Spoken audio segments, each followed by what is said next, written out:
Anatomie, l'articulation coxo-fémorale. Parmi les propositions suivantes concernant la tête fémorale, une seule est fausse. Laquelle? A. Son axe forme avec celui de la diaphyse fémorale un angle d'inclinaison d'environ 130 degrés. B. L'articulation qu'elle forme avec l'os coxal est une condylienne ou ellipsoïde. C. Elle présente une dépression correspondant à l'insertion du ligament rond. D. Elle est orientée en haut, en dedans et en avant.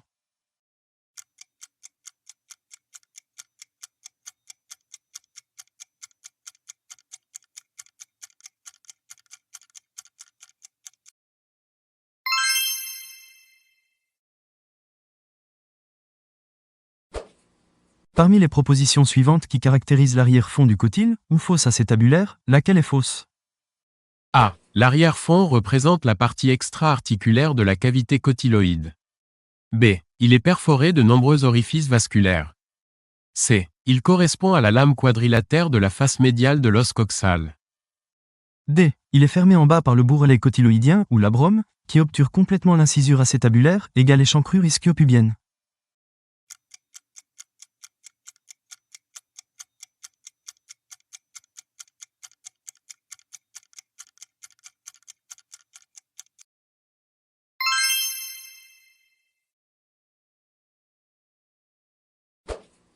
Parmi les ligaments suivants, lesquels sont situés à la face antérieure de la hanche? A. Ligament transverse de l'acétabulum. B. Ligament rond. C. Ligament iliofémoral de Bertin. D. Ligament pubofémoral.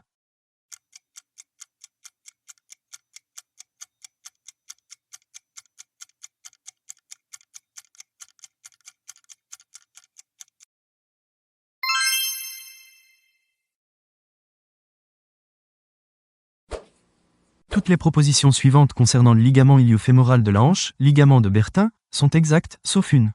Laquelle? A. Il est situé à la face antérieure de la hanche. B. Son insertion iliaque se fait juste en dessous de l'épine iliaque antéro-inférieure. C. Son insertion fémorale se fait sur la ligne intertrochantérienne antérieure. D. Son faisceau inférieur est renforcé par l'expansion aponévrotique du muscle petit fessier.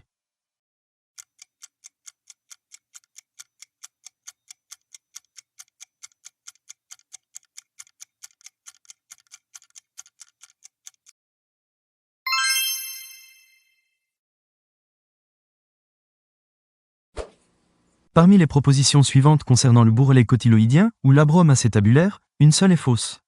Laquelle? A. C'est un fibrocartilage en forme d'anneau, triangulaire à la coupe. B. Sa base est adhérente au sourcil cotyloïdien, ou limbus, dont il comble complètement les trois échancrures. C. Sa face périphérique donne insertion à la capsule articulaire. D. Sa face interne, ou centrale, est recouverte de cartilage.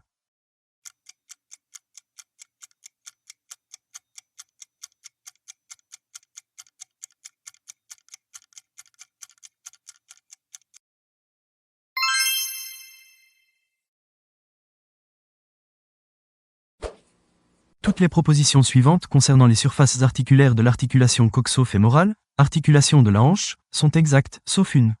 Laquelle? A. La tête fémorale est déprimée par l'insertion du ligament de la tête fémorale, ligament rond. Cette dépression n'est pas recouverte de cartilage. B. La tête fémorale regarde en haut, en dedans et en arrière. C. L'acétabulum est orienté en bas, en dehors et en avant. D. L'acétabulum est bordé par le limbus acétabulaire ou sourcil cotyloïdien.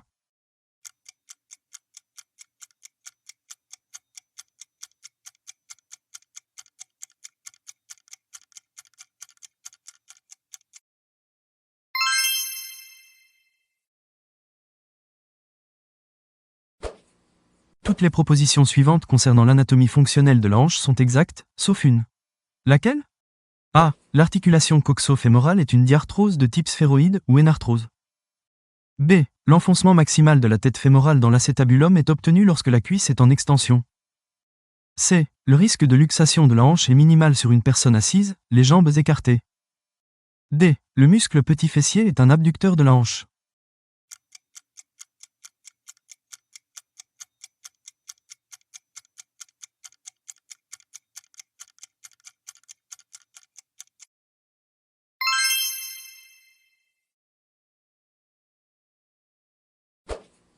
Parmi les propositions suivantes concernant les surfaces articulaires de l'articulation coxo-fémorale, articulation de la hanche, une seule est fausse. Laquelle?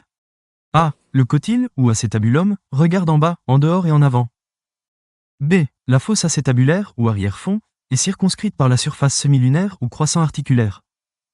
C. L'acétabulum est une portion de sphère de 180 degrés. D. L'angle d'inclinaison, ou d'ouverture, de la tête fémorale fait 155 degrés.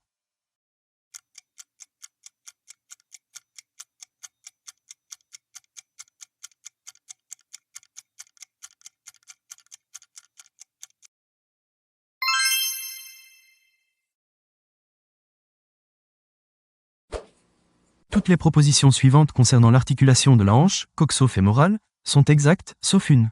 Laquelle? A. La membrane synoviale de la capsule tapisse la face profonde de la membrane fibreuse. B. Cette capsule est renforcée en arrière par le ligament ischio-fémoral.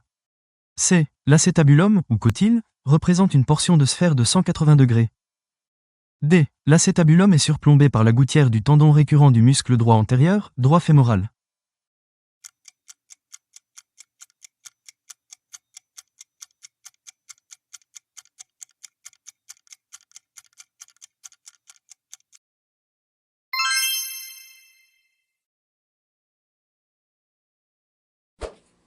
Toutes les propositions suivantes concernant les ligaments de l'articulation de la hanche sont exactes, sauf une. Laquelle? A. Le ligament iliofémoral, de Bertin, s'insère sur l'épine iliaque antéro-inférieure. B. Le ligament pubo-fémoral renforce la face antéro-inférieure de la capsule. C. Le ligament ischio-fémoral forme avec le ligament pubo-fémoral le ligament en N de Velker. D. Le faisceau supérieur du ligament iliofémoral est renforcé par le tendon récurrent du muscle droit antérieur, droit fémoral.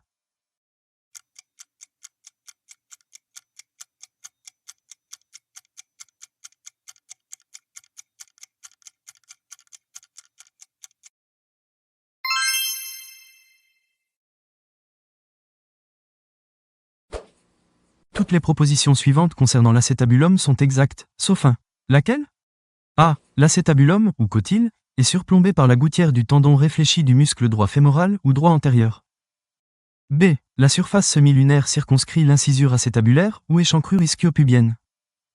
C. L'acétabulum est entièrement recouvert de cartilage. D. L'acétabulum représente une moitié de sphère.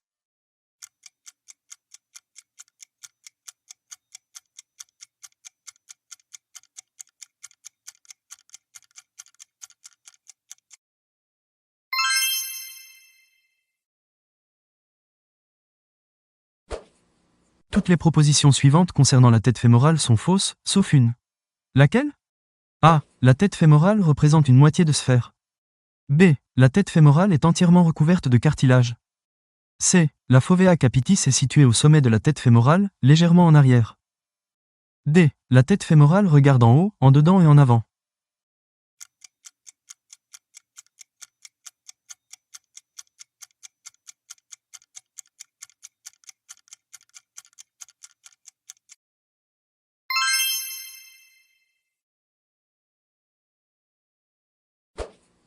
L'extension de la cuisse présente certains des caractères suivants. Lesquels?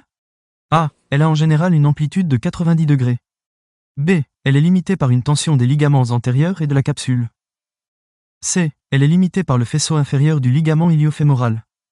D. Elle est bloquée par l'enfoncement maximum de la tête fémorale dans l'acétabulum.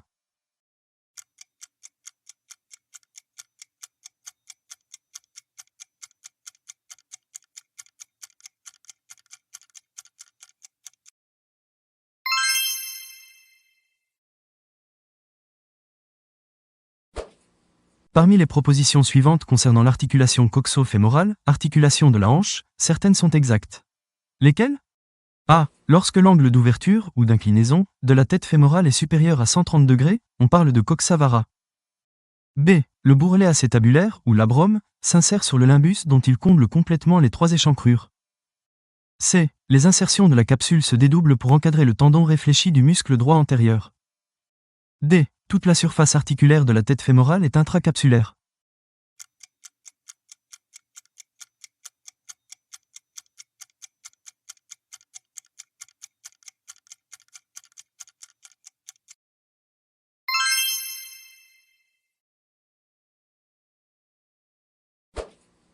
Toutes les propositions suivantes concernant les ligaments de l'articulation coxo-fémorale, articulation de la hanche, sont fausses, sauf une. Laquelle? A. Le ligament de la tête fémorale, ligament rond, se trifurque en 3 bandelettes qui passent toutes sous le ligament transverse. B. Ce ligament de la tête fémorale, ou ligament rond, est accompagné par une branche de l'artère obturatrice. C. Le ligament iliofémoral s'insère à proximité de l'épine iliaque antéro-inférieure. D. Le ligament pubo-fémoral est constitué de 2 faisceaux.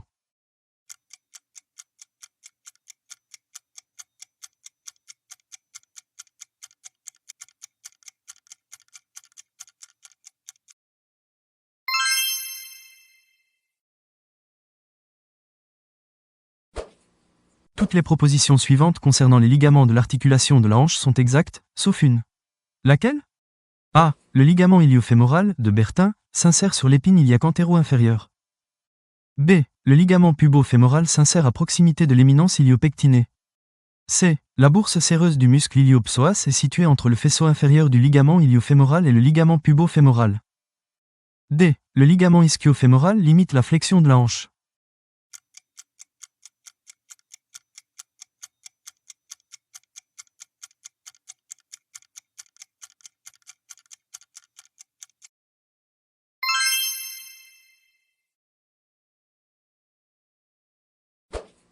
Certaines des propositions suivantes concernant les ligaments de l'articulation de la hanche sont exactes. Lesquelles? A. Le ligament iliofémoral s'insère à proximité de l'épine iliaque antéro-inférieure. B. Le ligament iliofémoral se termine sur la ligne intertrochantérique antérieure. C. Le ligament pubo-fémoral renforce la face inférieure de la capsule. D. Le ligament ischio-fémoral s'insère sur la partie iliaque du limbus acétabulaire.